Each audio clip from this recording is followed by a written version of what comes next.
part of the IOM Radio Network.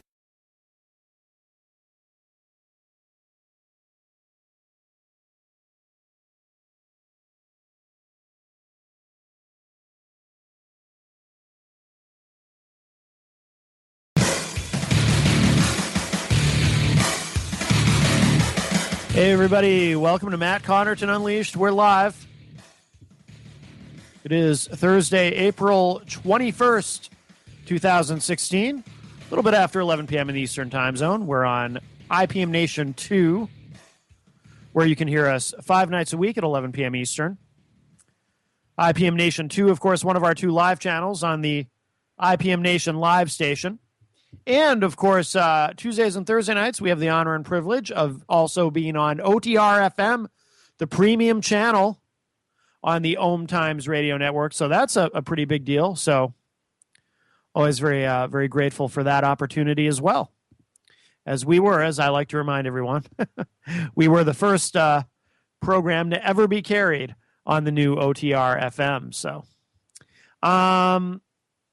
let's see. We do have a phone line open for you, 617-917-4476.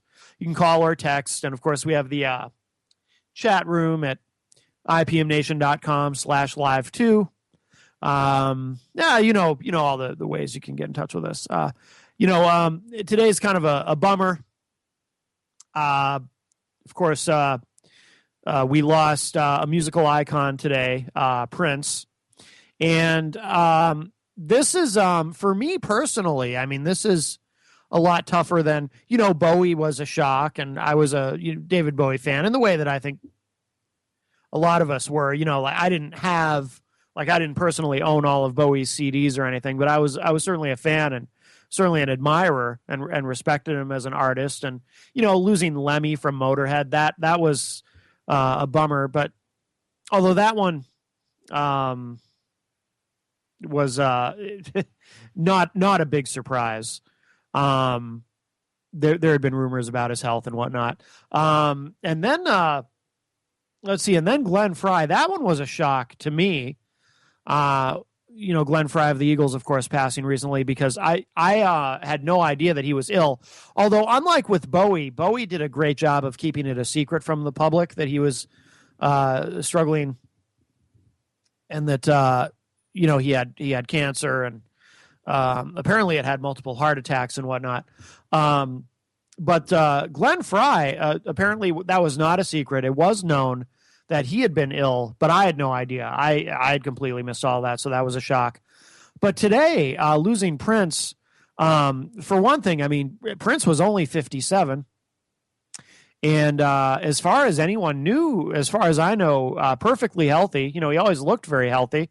He always looked young for his age, and looked like he had not an ounce of fat on him. And he was kind of a little dude. And, people that are this is what I've always heard anyway. I don't know if it's true. I should probably look this up before I say it. But people who are smaller like that, I've always heard, tend to live longer. They tend to live very long lives because, if you're small, it's not as much stress on your heart. So, and heart disease is what kills people more than anything. So, this was a big shock, but also, for me personally, out of everyone we've lost recently, Prince, this one hurts the most. I've been a lifelong Prince fan. And in fact, people are always surprised when I tell them this for a couple reasons. But my all-time favorite song, the song that I've probably played, well, not probably, the song that I know that I've played more than any other song is When Doves Cry from the Purple Rain soundtrack by Prince. People usually expect me to say a Kiss song because Kiss is my all-time favorite band. But Prince was always in my top 5 of favorites, and that particular song, just based on if I make the sole measurement, how many times I've probably played it over the course of my life, easily it's When Doves Cry. And I was obsessed. I mean, it was, in the mid 80s when Purple Rain came out, I've seen Purple Rain. Well, I'll tell you something kind of funny. So the summer that came out, my grandparents on my mother's side, not entirely realizing necessarily what they were getting themselves into, but they knew it was an R-rated movie. So, but everyone agreed, I could handle it. I was pretty mature for my age anyway. I always was.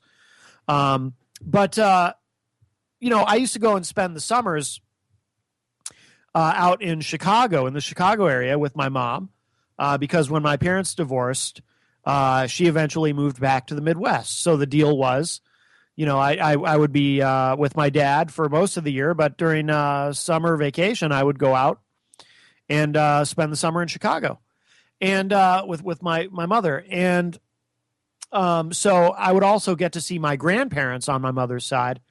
And, we would try to get together a couple of times and do something. And that particular summer, because I loved Prince so much, I had, of course, the Purple Rain soundtrack on cassette. I would listen to it on my Walkman incessantly. And that song I would play, I would play that song probably 10 or 12 times in a row every single day that summer. And I would play the full, I love the whole album. The whole Purple Rain album is incredible, but I would play that song just many, many, many times in a row and just annoy the hell out of everybody around me. But so my grandparents wanted to take me to see a movie, and my mother told them, well, why don't you take Matt to see Purple Rain? He loves Prince. And, there was a scene or two in that probably wasn't appropriate for a youngin'. But again, I was mature for my age, and it wasn't anything I couldn't handle. So whatever. I remember my grandmother didn't care much for Prince himself. She, because Prince, his band at that time, it was Prince and the Revolution. I remember my grandmother saying he couldn't start a revolution in a Baskin Robbins. She was, however, quite taken with his rival in the film, Morris Day. She really liked Morris Day and the Time, as did I. I loved all the music from that movie. Yeah, Morris Day and the Time was great too. The Bird and what was the other one? There were two really big hits that Morris Day had from that, not from the soundtrack, because the soundtrack itself was all Prince. But Morris Day and the Time released Ice Cream Castles, which was their album featuring their music from the film, which was produced by Prince. Or Jamie Starr, because when Prince would produce music for other artists, he wouldn't use the name Prince. He would go by Jamie Starr. That was his alter ego when doing production. He produced a lot of music for other artists and wrote a lot of songs for other artists. But I remember my grandmother, she really preferred Morris Day. But so they took me to see that. And then the following summer, my mom had HBO, so Purple Rain was on HBO. I don't know if it's still this way now, but when I was a kid, they would have certain feature films on HBO that they would just play a lot. And I probably watched I've probably seen Purple Rain more than 50 times. No exaggeration. I never got tired of it. That during that period of my life, I never got tired of the movie. I never got tired of listening to the soundtrack. I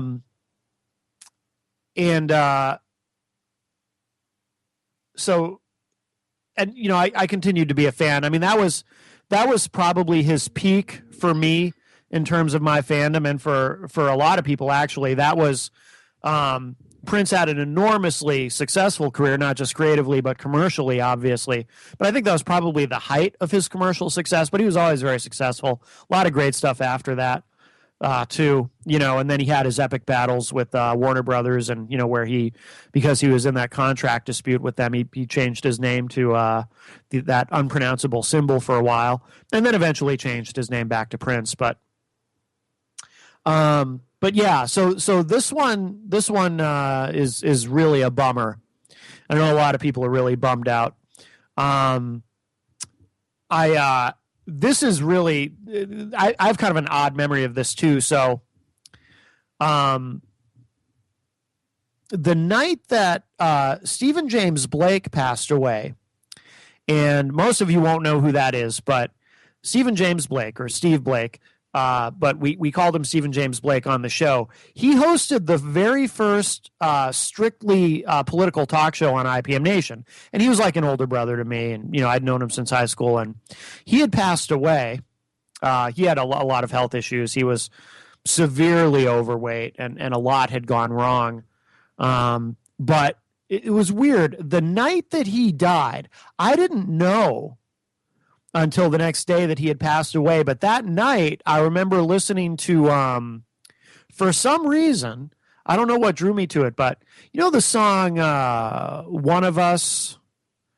Wow, I can't even remember the name of I can't remember her name now, who had the big hit with it. That "What if God was one of us?" Well, Prince wrote that, because he wrote a lot of hit songs where, that other people had were songs that he had written for them.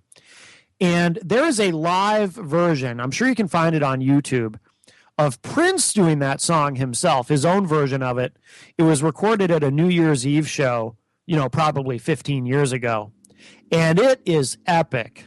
It is fantastic. And I remember listening to that the night that I didn't know Steve had died, but I remember listening to that song and just because I hadn't heard it in a long time and just marveling at how incredible Prince's version of it was. He eventually, he would usually get around to recording his own versions of the songs that he had written for other people. Like famously, Nothing Compares to You, the Sinead O'Connor song. Prince wrote that and then eventually released his own version of it, which of course was better than the Sinead O'Connor version because, nobody could do this stuff better than Prince. It makes sense. I mean, he had written the songs, but also, who was better than Prince? So definitely a sad day. 57 years old. Can't believe it. Anyway, we will be right back. More Unleashed coming up. Don't go away.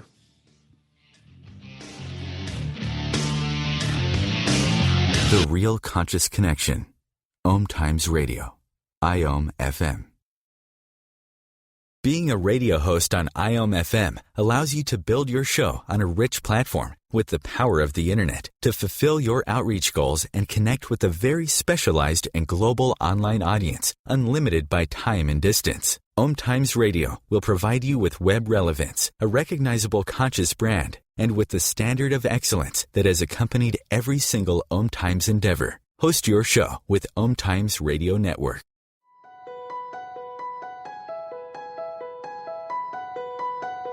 Hello, I'm Miriam Knight of New Consciousness Review, inviting you to my new show where I interview the rising stars of the conscious awakening.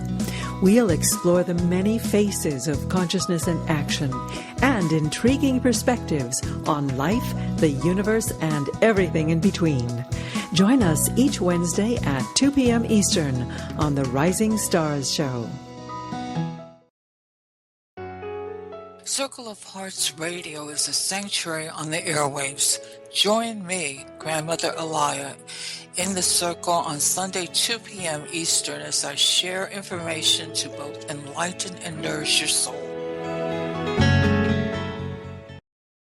Are you trying to get from point A to point B and need a little advice? Connect with the counselors at OMTimes Advisors. Whether you're looking for a life coach or a spiritual intuitive, the advisors participating at advisors.omtimes.com were carefully chosen based on their gifts, skills, and professionalism. OMTimes Advisors, connecting you with the best advisors in the business.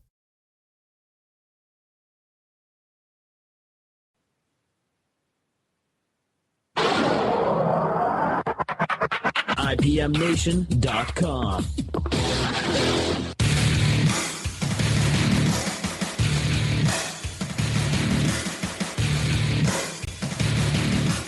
Welcome back, everybody. Matt Connarton Unleashed. We are live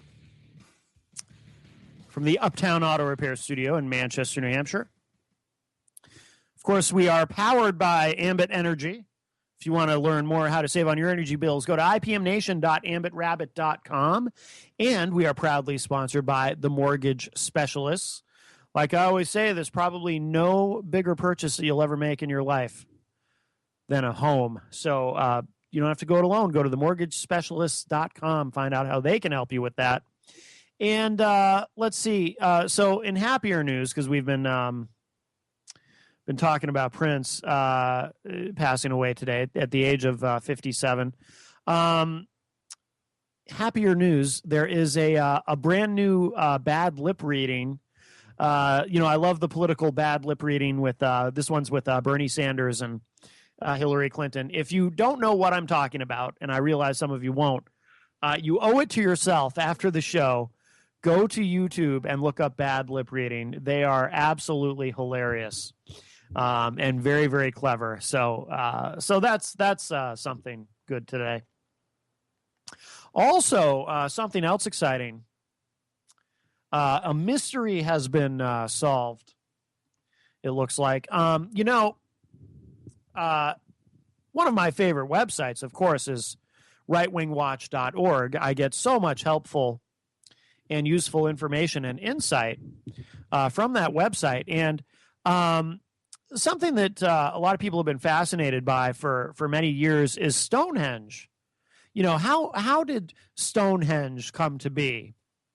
And of course, if you've seen This Is Spinal Tap, you saw the mini Stonehenge. I mean, it's obvious how that came to be. Those were made out of plastic or styrofoam or something. But the actual Stonehenge has always been a bit of a mystery. Well, the good news is it would appear that the mystery may have been solved. This is from rightwingwatch.org. Did satanic giants build Stonehenge? Let's see. Did they? You be the judge. Televangelist Jim Bakker invited Dr. Dennis Lindsay on his program on Wednesday to discuss Lindsay's latest discovery in the realm of creation science, the truth behind Stonehenge. By the way, I must object to the term creation science. Seems like a bit of a oxymoron. Okay, hold on to your hats. Stonehenge, it turns out, was built by giants who were created by Satan. Well, now it all makes sense. Lindsay told Bakker that these giants were tools of the devil who seeks to destroy Israel because, quote, he's out to destroy God's creation and his whole plan of redemption and contaminate the human race, unquote. It's Satan. That guy's always up to something. But Satan wants to, quote, have his own seed and make his own family, unquote, Lindsay explained. And so he created a race of giants who would attack Israel. Seems plausible enough. Quote, he built his little squatter's hut up there on the Temple Mount. You know that temple, because he knows what the Bible says about that place. I've weaved through why, and what is the evidence for giant beings on this earth. We all know about Stonehenge, right? That's just one of hundreds of gigantic places around the world that testify that some sort of supernatural power or giants were involved in its construction, unquote. Because why not? By the way, I wonder. So, like, what about like the Empire State Building or the Sears Tower? I mean, were those built by satanic giants? I mean, can you prove that those were built by humans? I don't know. So, satanic giants built Stonehenge. I, by the way, am not familiar. Now, forgive me, and I should know this, being the theologian that I am, but I must tell you, I am not familiar with satanic giants in the Bible. Are there satanic giants in the Bible? Maybe there are, and I just don't know. The Bible, of course, there are many things in the Bible that are ambiguous and open to all kinds of interpretation.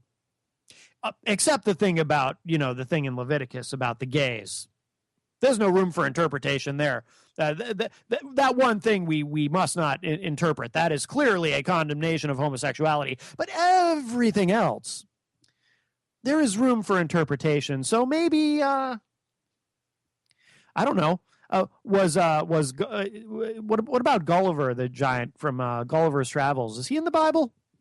Maybe he's in the Bible and he was satanic, and that's where Gulliver's Travels is derived from. I don't know.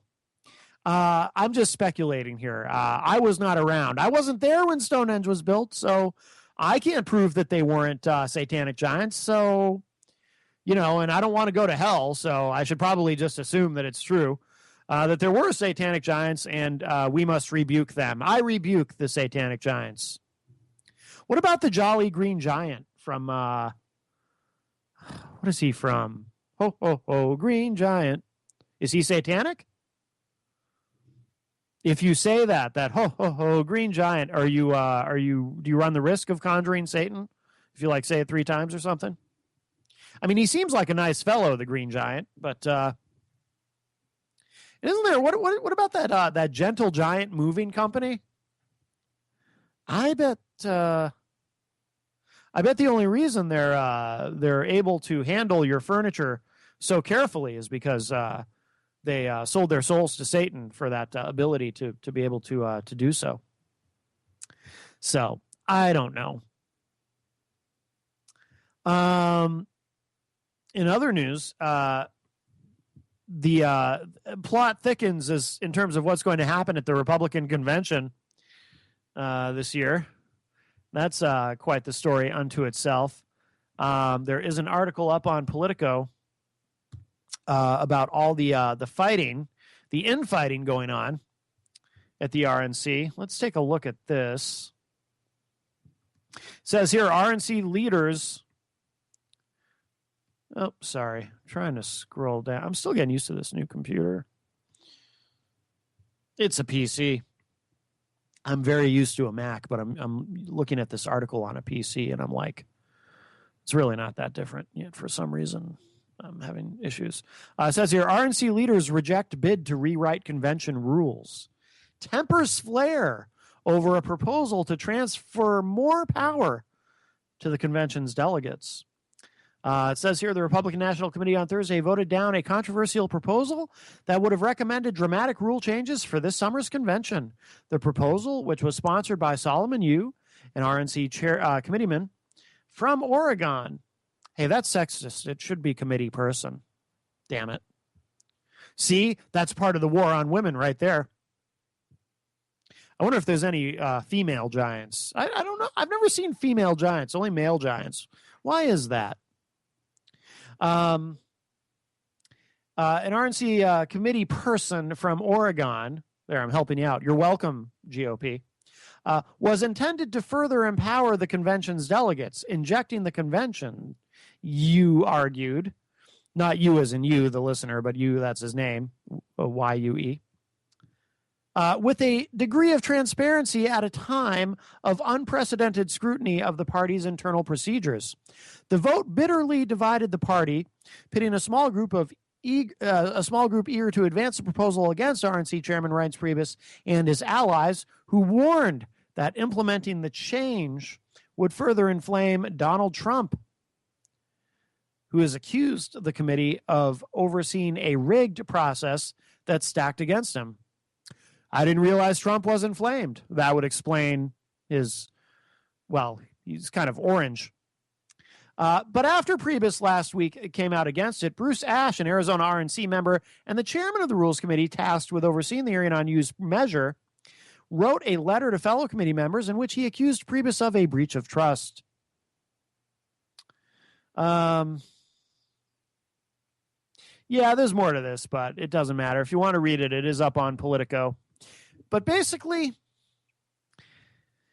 you know, they want to, here's what they need to do, and I don't know how they can get it done. They have to change the rules to make it easier to get the nomination away from Trump or from Cruz, because Cruz wouldn't fare much better in a general election, without it being obvious that that's what they're doing. They need to make it look like, oh, nothing to see here. We're just, you know, we're just making some changes. No big deal. Of course, I also believe, by the way, that this is why John Kasich continues to hang in there, even though he has won nothing except Ohio, because he wants to be he wants to be there to be the white knight who can save everybody if they decide to nominate him, which they should, because in poll after poll, he has a far, far better chance of beating Hillary than either Donald Trump or Ted Cruz. I have said all along that John Kasich would be a phenomenal general election candidate. We're up against another break, but when we come back, we've been talking a lot on the show. A lot of people have been talking about, and of course, there's been a lot of hand-wringing within the Republican Party over this, about how Trump will have a deleterious down-ballot effect on other Republicans, and a lot of Republicans are going to lose on Election Day because Republicans aren't going to come out to vote for Trump, and that's going to throw a lot of elections to the Democrats. But there is also a concern that Bernie Sanders may also have a bad effect on Democrats, although for a different reason than why Trump, because Bernie will not be on the ballot. But he may have done some damage to the Democratic Party going beyond however much he has managed to damage the presumptive nominee, Hillary Clinton. And there's an article on HuffPost about that I found really interesting, and it was something I hadn't quite really considered or thought about, but I think they have a point here. So we'll get into that a little bit when we come back.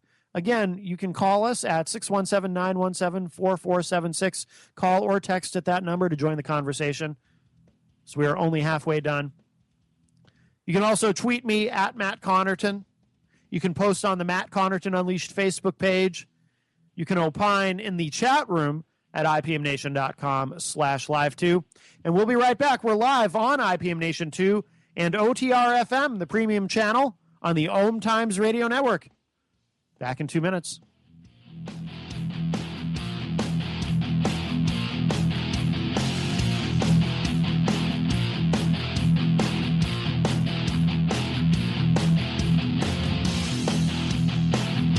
The Real Conscious Connection.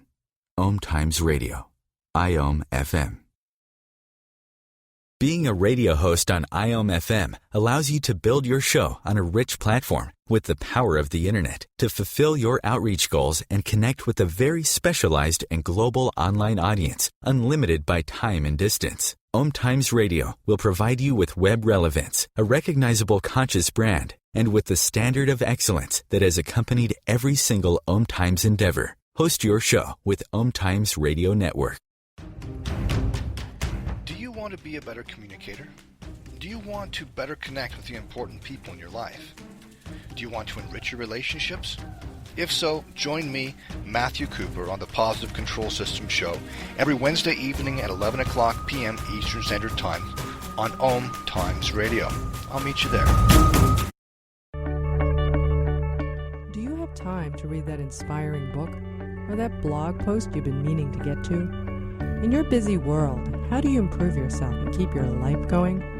I'm Lisa Kay, and my Between Heaven and Earth radio show can transform your life just by listening. Be uplifted with inspiring topics, positive stories, and ideas that really work.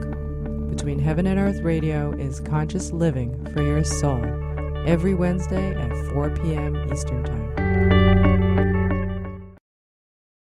As difficult as it is to believe, there are places in Africa where human traffickers sell albino children and their body parts for use in magic rituals. Humanity Healing International is actively working in Uganda to change this paradigm. The Albino Rescue Project finds albino children who are at risk and places them in safe schools and environments where they can learn and grow free from fear. To learn more or to sponsor a child, visit humanityhealing.org. Humanity Healing is where your heart is.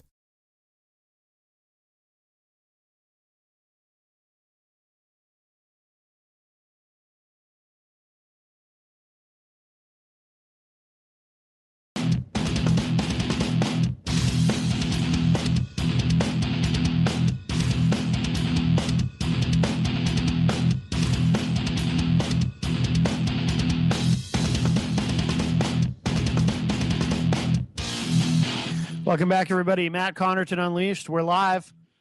By the way, during the break, I did find on YouTube, it is there.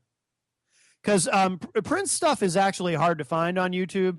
because he was always pretty aggressive about having stuff removed, his copyrighted material. But his cover of What If God Was One of Us, or it's really just called One of Us, but if you type in Prince, What If God Was One of Us on YouTube,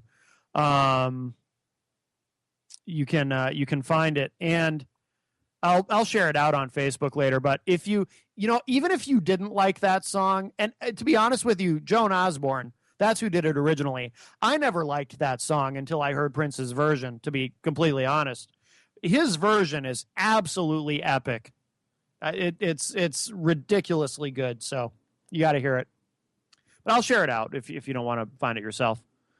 And even if you do want to find it yourself, don't do it right now. We're only halfway through the show. By the way, we do have a phone line open for you, 617-917-4476. You can call or text. And let's see. This is the article on HuffPost.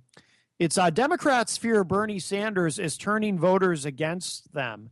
And basically, I'll read the article in a second, but basically there's a concern among Democrats that not only has Bernie managed to damage their presumptive nominee, but he may have had a negative effect on the party as a whole, and may have I can't say a down ballot effect, because unlike Trump will have a down ballot effect for the Republicans, Bernie won't be on the ballot. Clearly, he's not going to be the nominee.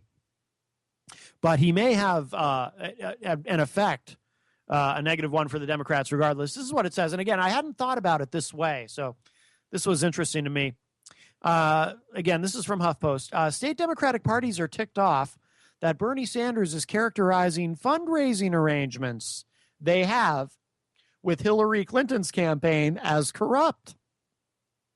A joint fundraising committee set up by Clinton's campaign, the Democratic National Committee, and 32 state Democratic parties is essential to the survival of the state party organizations, said state leaders, including some who said Sanders' complaints may be poisoning his supporters against Democrats.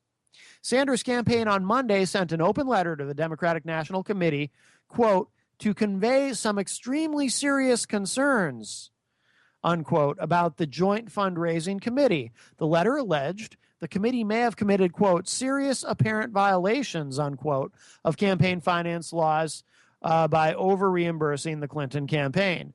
The committee, called the Hillary Victory Fund, can accept checks over $350,000 from individual donors if, it raised $33 million in the first 3 months of 2016.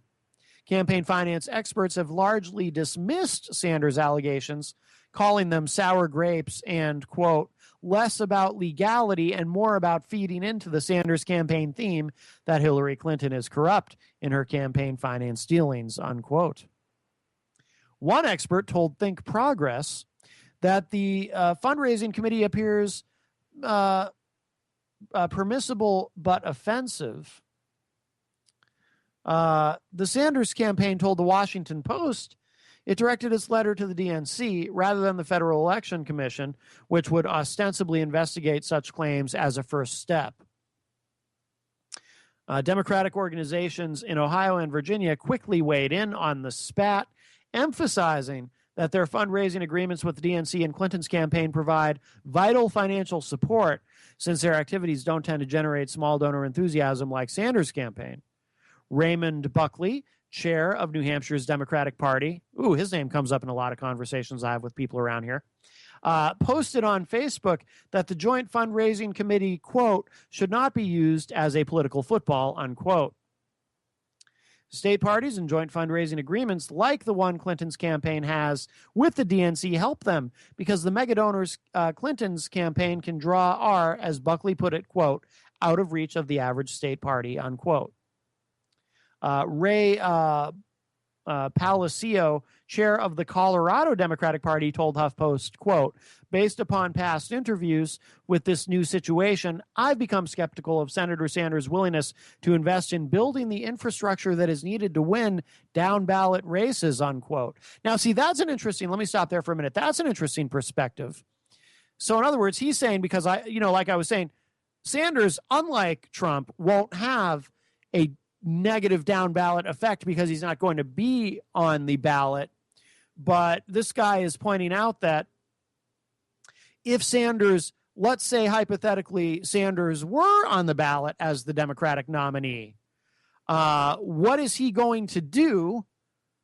Or is he going to do anything to help other individual candidates in other states? Because Bernie Sanders, remember, is not a Democrat. He's an independent. Palacio said that the joint fundraising agreements have allowed his state party to hire organizers and staffers for voter registration and other outreach programs. He said, quote, politics is a team sport, and Democratic politics need to be more of a team right now than ever before, considering we have a minority in both the U.S. House and the Senate and all these legislatures around the country, unquote. Democrats have complained that while Sanders has his own joint fundraising agreement with the DNC, he hasn't used it, even though the political revolution he advocates could only happen if more Democrats were elected to state legislatures and Congress. Said Paul Kanan, the Michigan's Democratic Party's press secretary, quote, we know all too well just having the White House isn't enough to affect all of the change we need, especially here in Michigan, where the Republican Party holds unchecked power at the state level, unquote.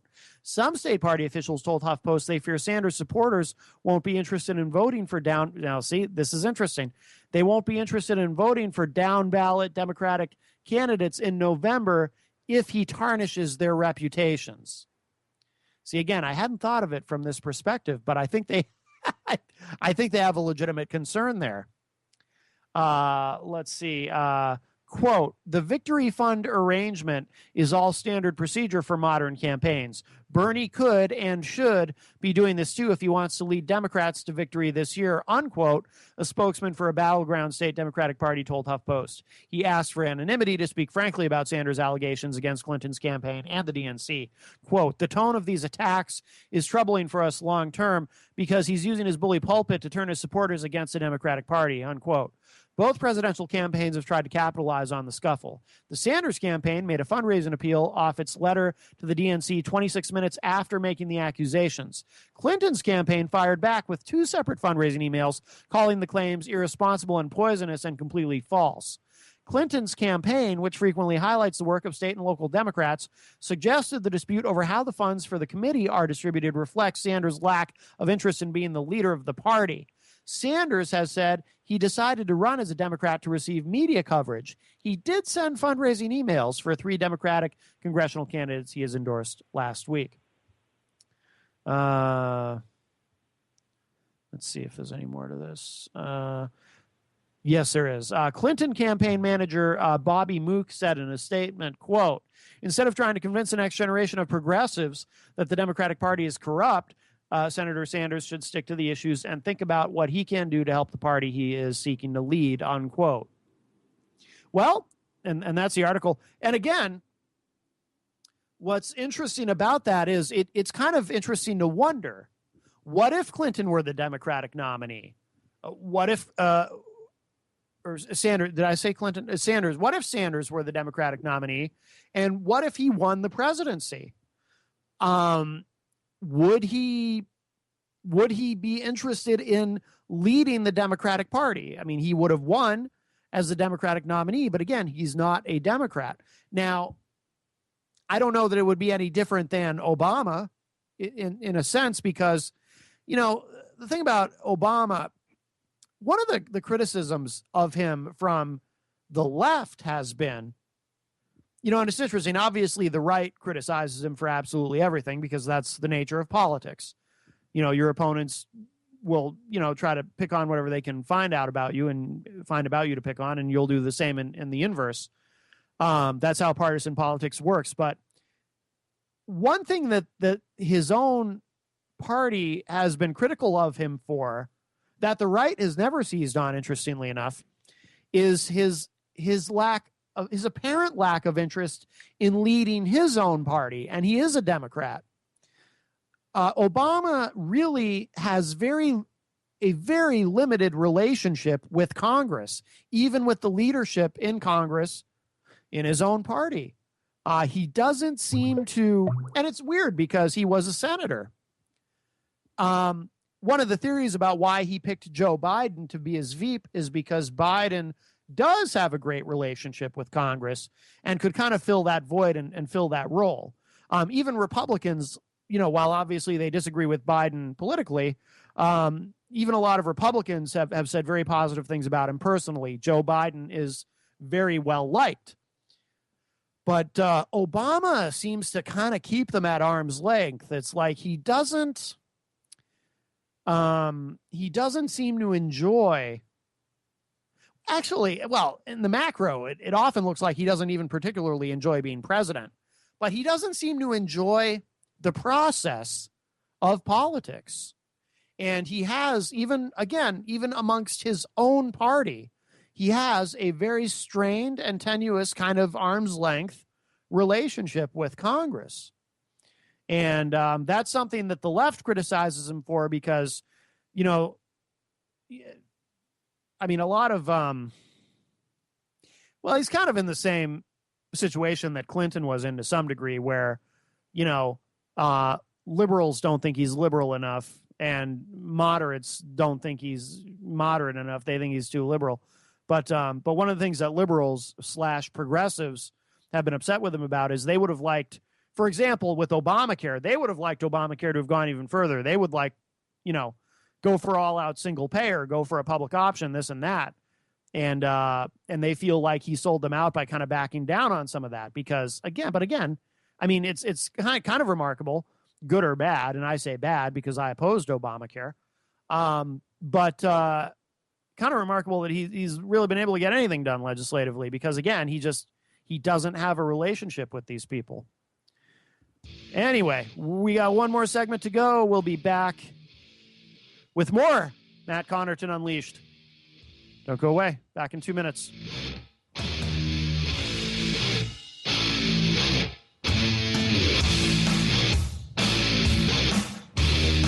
The Real Conscious Connection. OMTimes Radio. IOM FM. Host your show on IOM FM, the radio network of OMTimes Media, one of the more recognized brand names in the conscious community, and is backed by the extensive marketing reach of OMTimes. Hosting a show on IOM FM immediately connects you with our extensive dedicated community. My name is Victor Furman. Some call me The Voice.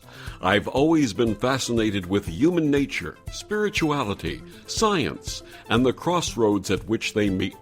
Join me Wednesdays at 8 p.m. Eastern on OMTimes Radio, and we'll explore these topics and so much more on Destination Unlimited.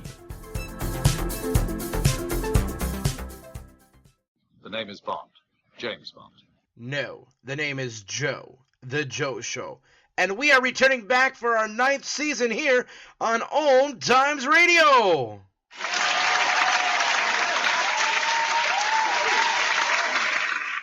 So tune in every Wednesday night, 9 p.m. Eastern, 6 p.m. Pacific, on OMTimes.com/mobile. You can take us wherever you go. Yeah! OMTimes Magazine is one of the leading online content providers of positivity, wellness, and personal empowerment. A philanthropic organization, their net proceeds are funneled to support worldwide charity initiatives via Humanity Healing International. Through their commitment to creating community and providing conscious content, they aspire to uplift humanity on a global scale. OMTimes, co-creating a more conscious lifestyle.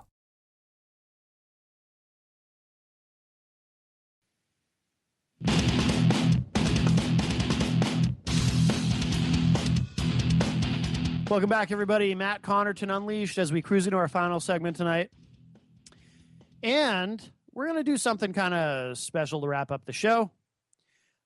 This was a spontaneous decision. I hadn't planned on doing this, but in honor of Prince, who passed away at the age of 57, I'm going to, for the final segment, I'm going to play something for you that I found.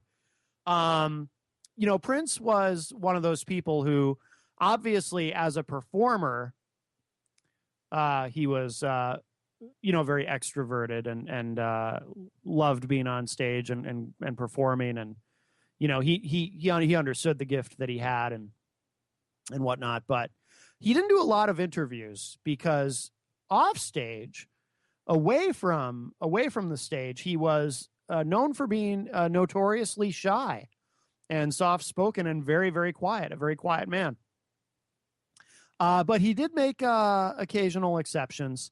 And one of them was in 1999, he actually sat down for a long-form interview with Larry King.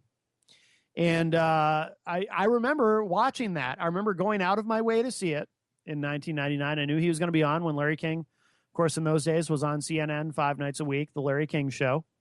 And of course, because it was such a rare, again, being such a Prince fan, it was something I wanted to see because it was such a rare thing. And somewhere,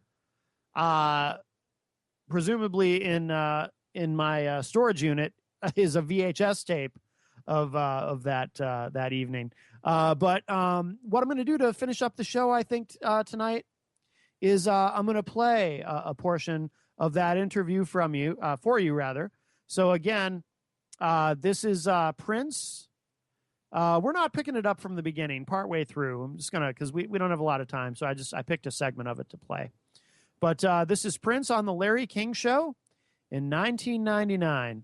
So and that's appropriate because of course one of my favorite Prince songs and one of my favorite Prince albums, of course, the one immediately preceding Purple Rain was 1999, which had, of course, the song on it, 1999, as well as Little Red Corvette, another personal favorite of mine, and my dad. My dad absolutely loves that song too. So I'm going to play this again. This is Prince on the Larry King Show back in 1999. And don't forget, tomorrow night, Unleashed, our Friday night edition, exclusively on IPM Nation 2. And maybe if you'll indulge me, maybe we'll do a little bit more Prince tomorrow night. Maybe I'll actually play some Prince songs. We'll see. We'll see. We'll see what I feel like doing. So anyway, all right. So here it is, and good night, everybody. Of course, you were once kind of raucous, right? I mean, you're right. You would say you would. Well, not anti-spiritual. You certainly would not think of you as a great believing soul. Well, true or not? I don't believe that to be. Always were. Oh, I've always known that God was my creator, and that without him, nothing works. It works to a point, and then it just kind of deteriorates. Entropy takes place. When bad things have happened to you, do you blame him? Absolutely not. No. How do you explain? How do you resolve it in yourself? I learn from it, and I don't wallow in it. I don't spend time in a place. I let myself move on. Right today I could sit and say I have animosity towards a record company. Yeah, a company that owns the rights to my work. They're businessmen. They're doing what it is that makes their business successful, and I'm also allowed to do things that make my business successful. And for me, that would be to own my work. So I just chose to step away from that. And knowing that, I sent a nice letter to the then president, because they changed a lot weekly during that time. And I told him that I loved him, and that, I was glad that I had this experience, So you would say, even though we don't like to look back, that dispute turns out now to be an experience that worked for you. Well, I think my understanding of it is what worked for me. I don't consider it proper that my creations belong to someone else. I can go up to a little kid on the street and say, do you know that I don't own Purple Rain? And they're appalled by that. So my understanding of it is what pretty much... Do you still not own Purple Rain? No, I'll have to re-record it to own a new master copy of that. We've done that with the song 1999. There's a new master recording of it. I want to ask about that and how you looked ahead. 1999 came out in the early 80s. We'll be right back with the artist formerly known as Prince. We'll be including your phone calls at the bottom of the hour. Don't go away.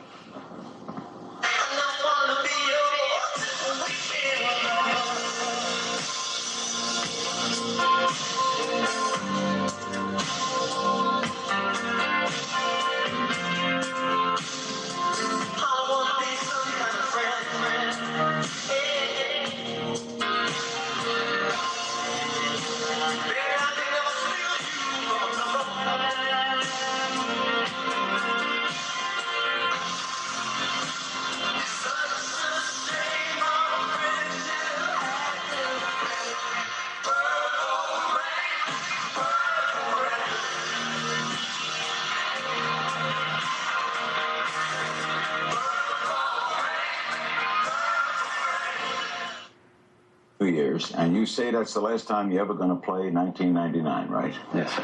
Tell me the origin of that. What were you thinking in 1980? What was it, 2? 1982, I wrote that.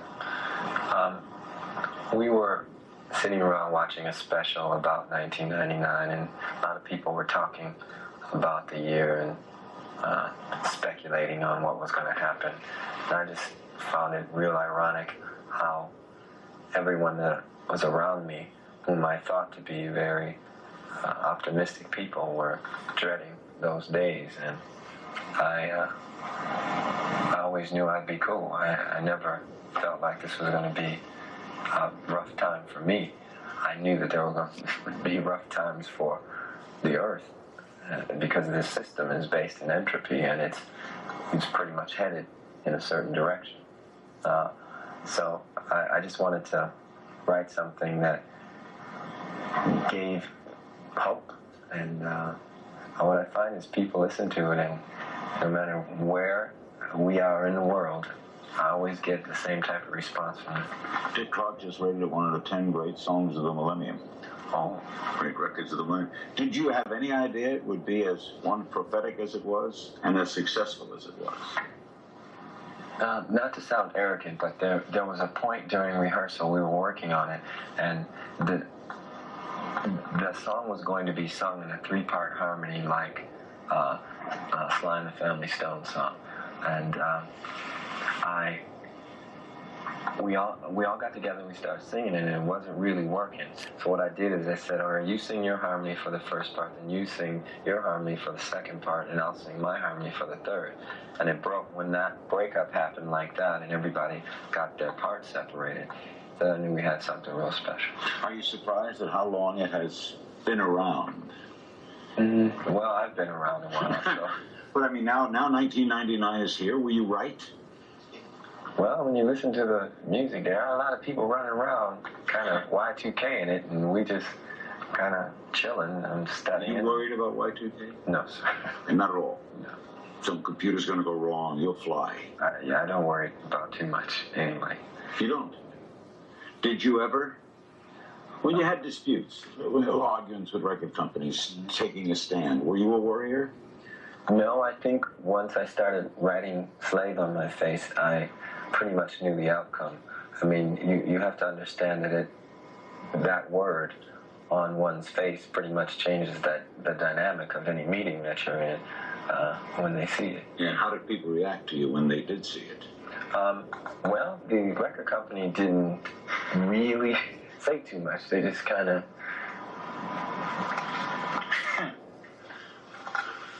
All right, what's the business at hand today? And that was it. We'll take a break and we'll come back with the artist formerly known as Prince. You got a concert coming up? Yes, sir. Where? It's going to be from our soundstage at Paisley Park. You need to come. It's going to be off the chart.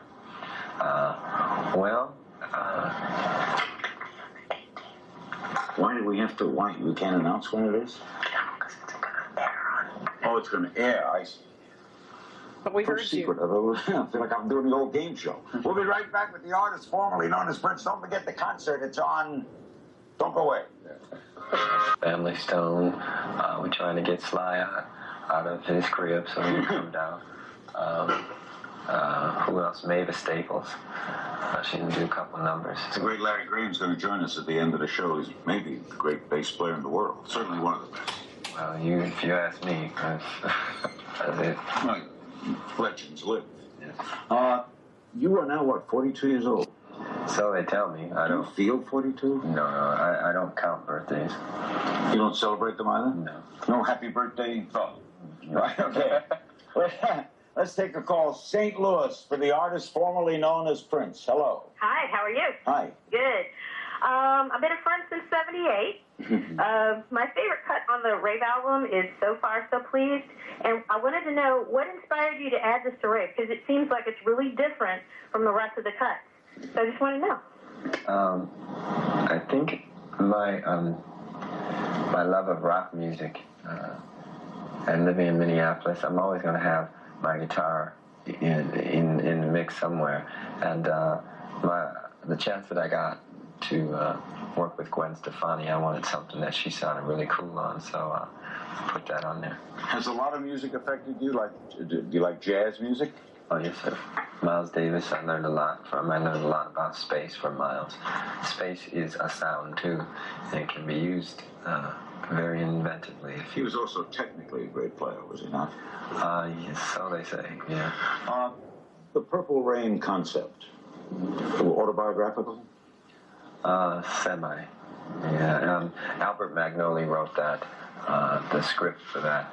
My whole thing was to, I really wanted to chronicle the life I was living at the time, which was in an area that had a lot of great talent and a lot of rivalries. The Time and I forgot to mention they will be on the pay-per-view special. You got to see them now. They're crazy. So I wanted to chronicle that vibe of Were you surprised at its success? Maybe you weren't. Maybe you knew you had something. Well, you can kind of get a feel. There was no movie out like that at the time. That's what I tend to do in all the things that I do is, the idea with art and inspiration is to try to let it grow and move forward. If there's stagnation, you can always come with